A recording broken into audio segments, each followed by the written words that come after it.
Peace, family. Daniel Shane here. Daniel Shane, co-founder of POC Undivided, an organization dedicated to the development and the empowerment of Black economics.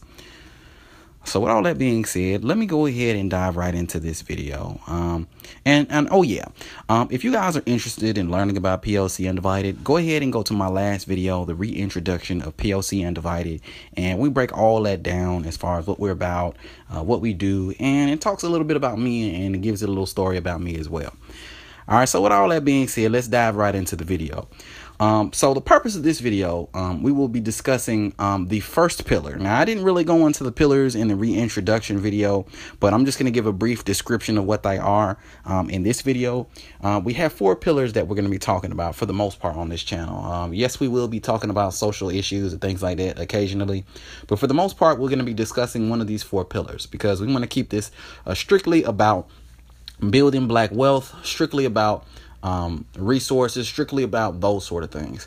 All those other topics, there are plenty of people on YouTube and everywhere who talk about all those other topics, but I want to keep things on the economical side of things and the productive side of things. So that's mostly what I'll be talking about. So, and the people on this channel, should I say. So we're going to be discussing the first pillar out of 4. The 4 pillars are personal finances, real estate is the second pillar, supplemental income is the third pillar, and business is the 4th pillar. So this particular video will be talking about the first pillar, which is personal finances. All right. And specifically when it comes to personal finances, we'll be discussing disposable income. So disposable income is actually the most important part of the personal finance part of it to me, because your disposable income is really the money that you're using for your investment purposes. It's really the money that you're going to take and put it into your goals and put it into your dreams and put it into developing and establishing yourself, not only as an individual, but as a community.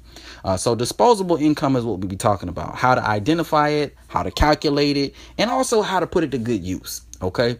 All right. So let me start by disposable income as far as the word disposable income. All right. Disposable income, what it is, and that too. We're going to get into all that. So disposable income, what it is, let's look at the word disposable. So when you think about something that's disposable, it sounds like what it is. It's something that could be thrown away. It sounds like it's something that you have excess of. All right. That you don't necessarily need in order to do what you got to do as far as accomplish your goals, or you don't really need it for living expenses. You don't really need it. All right. So it's disposable.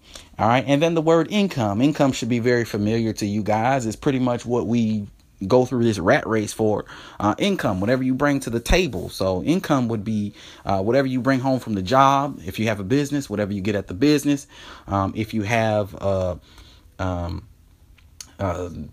401k you're living off of, whatever it is that you do. Shit, if you sell drugs, your income would be, whatever you make from selling drugs, you know what I mean? So whatever you bring home at the end of the day from that. All right. So whatever your income is. Okay. So disposable income. So when you put it together, you're talking about throwaway money, throwaway resources, throw away whatever it is you bring to the table. All right. All right. Now let's go through the calculation of it. All right. Now, when you're looking to calculate disposable income, what you need to do is you're going to take all your bills. You're going to add up all your bills.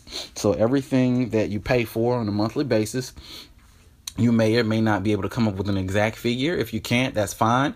You just want to get as close to that figure as possible. All right. Because you got some variable expenses like water bill, light bill, things that change from month to month. But you're going to want to kind of get an average of those things if you can't get an exact figure. So that should give you a good idea on how much you spend monthly. OK, you're going to get the mortgage, everything together, put it on paper. All right. Get a good number in your head. OK, a good solid number. Hey, I pay this amount every month. Hey, I pay that amount every month. OK, so once you have that number in your head, you're going to take whatever it is that you make. All right. And I'm talking about everything. I'm talking about even if you pass out newspapers and you make $12 a week passing out newspapers, you're going to want to get all your income, everything you make on a job, everything you make from selling dope, everything that you get. OK, and you're going to want to put it on paper as far as your income. All right. Again, just like the bills, you're going to want to get a good solid number in your head. All right. So you have a good idea on what you make on a monthly basis. Okay. So the next thing you're going to do is you're going to take whatever your bills are, and then you're going to subtract it from whatever your income is. Okay. Now, once you do this, that number that you get, that number will give you your disposable income. Okay. Why is it your disposable income? Well, it's whatever you're left with after you pay all your bills. So you get it. So you don't really need this money to pay any bills. You don't really need this money to do anything in particular. It's pretty much what's left over after you've done everything you needed to do. So your disposable income, that's what you have left. Now, it's important to know what this number is, because for the most part, just like I mentioned earlier on in this video, this is really what you're going to have to work with as far as, bettering yourself, as far as, investing in your community and doing all the things that you want to do as a pro-black conscious person. OK, this is really what you have to work with. OK, so now that you have that number in your head, OK, now you're going to take whatever that number is, and we're going to say, just for the sake of example, that number is $100. You're going to take that $100, because that's what you make. And $100 may sound like a little bit of money, but let's keep it real. A lot of us are left with about $100 after we pay all our bills. We live a lot of us live such a lavish, lush, and just ridiculous lifestyle. You know what I mean? That we really, at the end of the day, we're only left with $100 or not that much money, after we've, paid all our bills and those sort of things. And we'll go into like other videos, talking about, wants versus needs, and talk about ways to reduce certain bills and do certain things to get our bills lower. Because what you want is your disposable income to be very high. OK, you want the money that you have left over after you pay bills to be good, because that's the money you're really going to have to work with. That's going to be the money you'll really have to invest in, the things that will enable you to build wealth, not only again as an individual, but as a community. All right. So now that we got that disposable income figure in our head, now what we're going to do is we're going to want to take that money, okay, and we're going to say, just for the sake of argument, that it's $100, and we're going to want to break that figure down, okay? So, all right, so let's start out by just saying this, okay? This is going to be a very hard concept, or not a hard concept, but this is going to be hard for us, a lot of us to do, okay? Shit, I can speak for myself when I say it's going to be difficult. It was difficult for me to do, all right? And that is, instead of spending 100% of that disposable income on the things that we like to do, case in point, go to the movies, eat out dinner, do these little things that we like to do, instead of spending 100% of our disposable income on those things, what we're going to do is we're going to take that and reduce that 100% down to 40%. Okay. 40% of $100 is $100. Okay. For my mathematically challenged brothers and sisters, $40. Okay. So $40. Okay. We're going to say, all right, we're going to use that $40 and we're going to invest. We're going to take that and we're going to trick off with that. Okay. Whatever it is that we want to do, we're going to do it, but we're only going to use $40 because we only got $100 in disposable income. Okay. So we got $40 that we just used. Okay. That we out there with. Okay. We out. We went to the club, whatever we do. Okay. Now that's for the month. Okay. And this is going to be difficult because you're going to have to discipline yourself in order to maintain this lifestyle. Even though you got 100, only spending 40. Okay, I'm not saying that this is all going to be easy. Again, this is a process, family. You know what I mean? You're going to have to make some changes in your life in order to see the things that you want to see. But I guarantee you that it's worth it. Okay, so you just spent the $40. Now you got $60 left. Okay, with that $60, what you're going to want to do is you're going to want to break that down. Okay, that's 60. All right. I'm going to give you my how I break down my disposable income. Okay, you don't necessarily have to do the same, but it should be similar to this. Okay, it should be like I said, it doesn't have to be the same, but it should be similar. It should be along the same guidelines as this. Okay, all right. Now with that remaining 60, what I do with my disposable income is I take 20% of that remaining 60. Okay, and I allocate that towards savings. Okay, so 20% of my income or my disposable income goes into my savings account. Okay. If I got $100 disposable, $20 is going to my savings account. Okay. All right.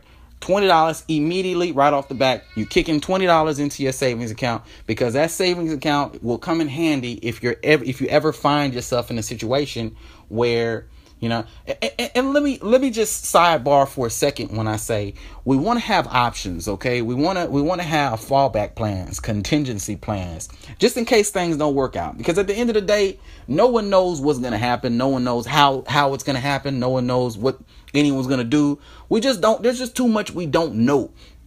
So what we want to have multiple contingency plans in place.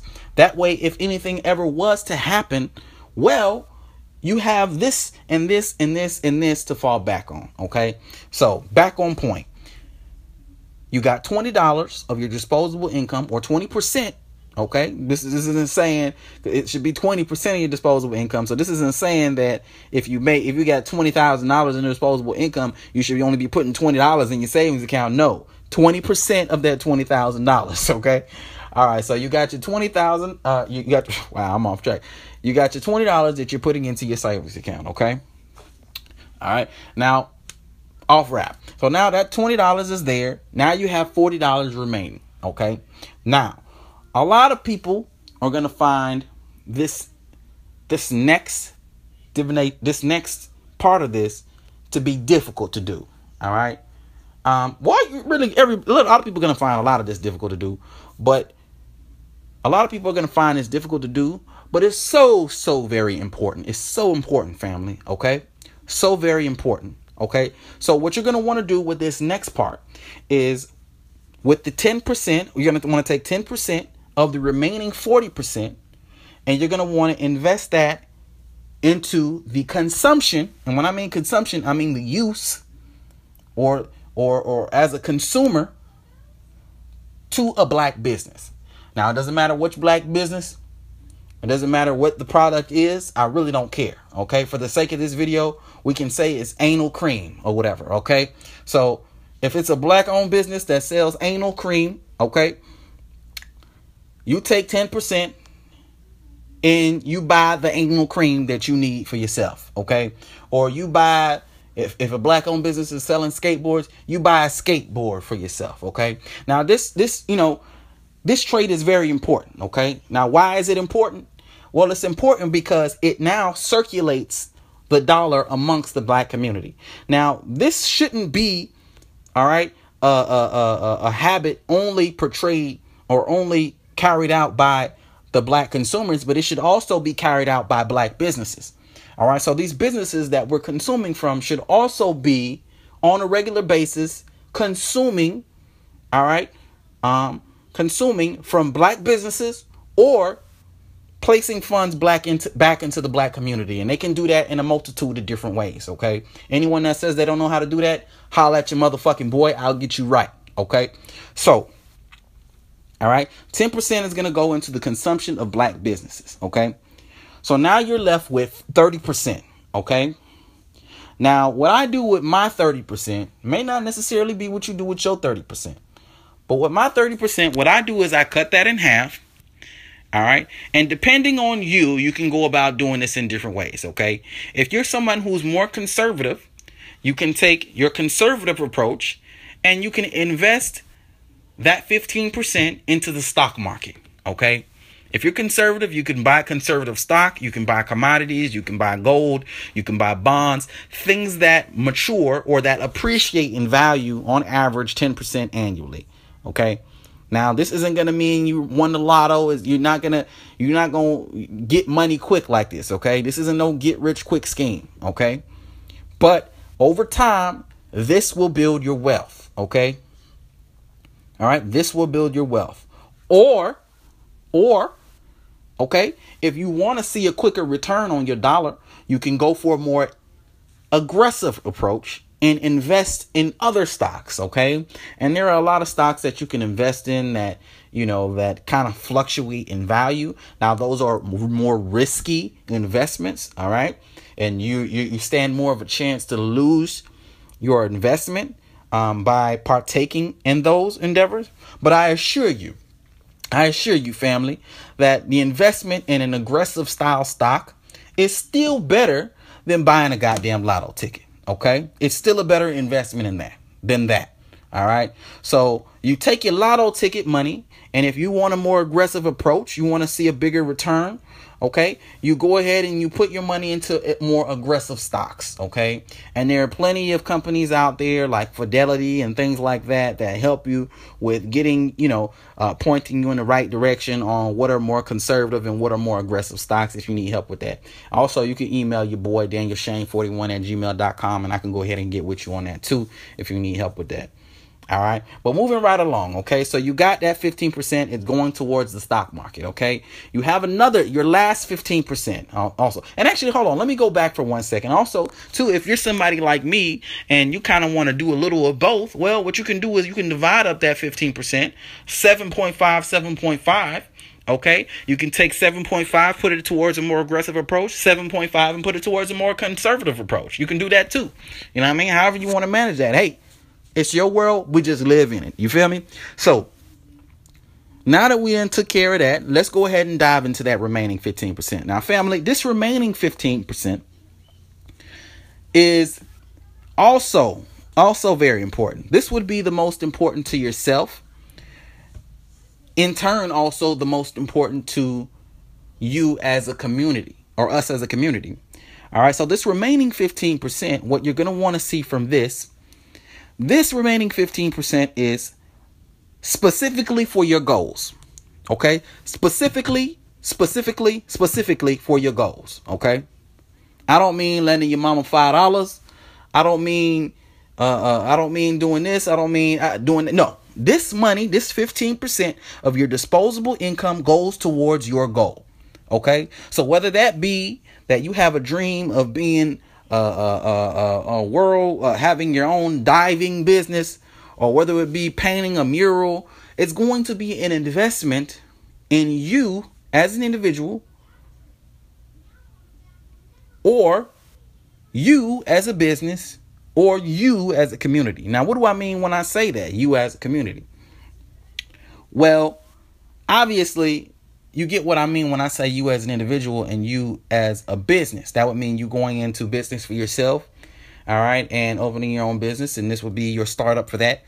Or I would mean you as an individual. So if you have a special skill or something that you want to further develop or enhance or whatever, or you need supplies to help with that. And we want to do productive things, family, because, we really don't have time for that other shit. So although you might have skills and talents and hobbies, you need to be thinking about how to monetize those things in order to build wealth from them. But there are several, skills and stuff like that we have.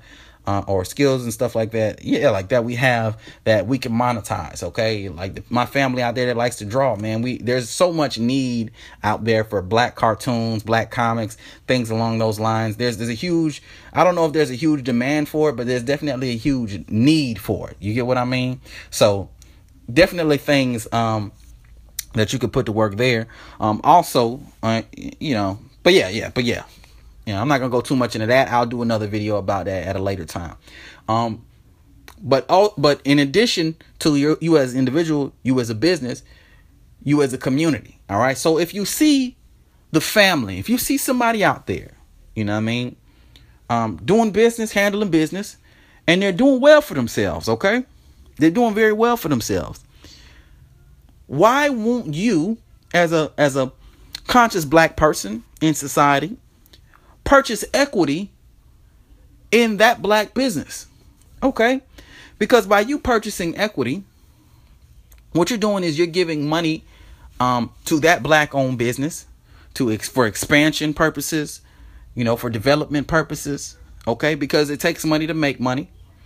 All right. And then you're also giving yourself. You're making an investment for yourself. So you to make money for yourself, you to make money as a community. And also you have the responsibility. Now you've just gained a new responsibility of overseeing the direction and enhancement of a company. Okay. So you've added value to yourself as an individual. So I think where I'm going with this, family, is not everybody's fit to be a business person. Okay. But POC Undivided as an organization and us as a community should not only be catering to us as entrepreneurs, but we should also be catering to us as professionals and also as, investors. Okay? You can invest in your community in more than one way. Buying equity in a black-owned business is an investment in your community. Okay? Because maybe with your help, you can get that business that is a local business on the scale of a regional business. Okay? And so on and so forth.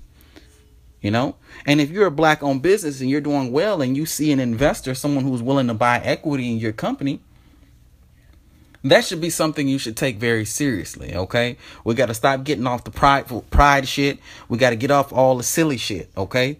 Because, some of us have really good ideas, but we lack the resources to take our businesses to the next level. All right? And that's where the family comes into play. You know what I mean? We ain't got to donate all our money. Okay? Donating is cool and supporting is cool. Those things are all very cool. But at the end of the day, you need to build wealth for your family. Okay? And you need to build wealth for your community. Okay? So we need to spread this wealth. We need to spread this wealth and teach people how to manage their money and how to grow their wealth. Okay? So with all that being said, that wraps up the video. I'm going to wrap it up, and I don't need no motherfucking condom. Let me know your thoughts. Hit me up in the comment section below. You can get me, DanielShane41@gmail.com, if you got any questions for your boy. Shout out to the More Us family. You can get me on More Us, Daniel Shane on More Us. You can also get me on Facebook, Daniel Shane on Facebook.